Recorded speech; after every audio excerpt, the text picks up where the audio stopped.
আপনাকে ধন্য সে জীবন পূর্ণ সে দেখা প্রিয় জীবনে একবার আমার নবী প্রাণের নবী গো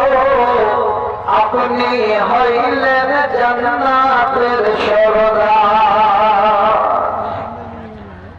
রহমাশরের কঠিন দিনে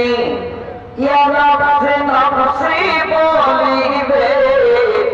তুমি ছাড়া কে করিবে পার আমার নবী প্রাণের নবী গো আপনি হইলেন জান্নাত